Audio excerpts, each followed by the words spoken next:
ஒரு அட்டை ஒரு உப்பு பாக்கெட் கொடுமா. ஒண்ணுதான் கொடுப்பாங்க. ஒண்ணுதான் கொடுப்பாங்க.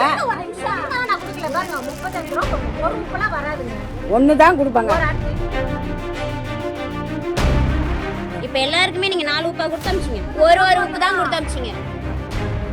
எங்களுக்கு என்ன தேவையோ அதை வாங்கதான் இது நியாய விலை கடை.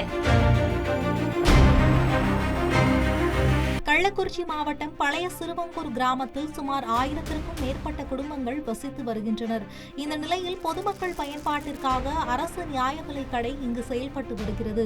இந்த அரசு நியாய விலை கடையில் அரசால் வழங்கப்படும் அரிசி, பருப்பு, எண்ணெயுடன் கூடுதலாக கட்டாயப்படுத்தி பொருள் வாங்க வேண்டும் என நியாய விலை கடை விற்பனையாளர் வற்புறுத்தி வருவதாகவும் பொதுமக்கள் குற்றம் சாட்டி வருகின்றனர்.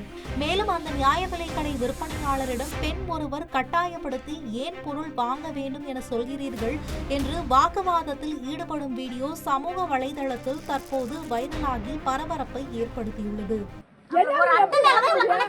ஒரு அட்டை மேல இவ்ளோ கணக்குன்னு எந்த கவர்மெண்ட் ரூல்ஸ்லயும் கொடுக்கலங்க. 35 ரூபா பொருள் கட்டாயப்படுத்தி யாருக்கும் நீங்க கொடுக்க கூடாது.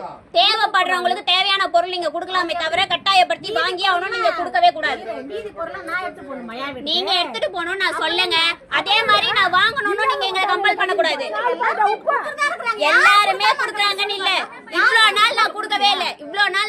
நான் என்னைக்கு 2 வாட்டி கம்ப்ளைண்ட் பண்ணணும் அன்னையோட சரி என்கிட்ட எந்த எக்ஸ்ட்ரா பொருள் கொடுக்கறதே கிடையாது. அந்த பொருள் தாங்க வாங்க முடியும். காசு இருக்கும் இல்லாத போவோம். 3 பாக்கெட் ஒரு அட்டைக்கு ஒண்ணாக தரனா இல்ல 35 ரூபாய் காசு உங்கள்ட்ட இல்லாம போயிடுச்சா?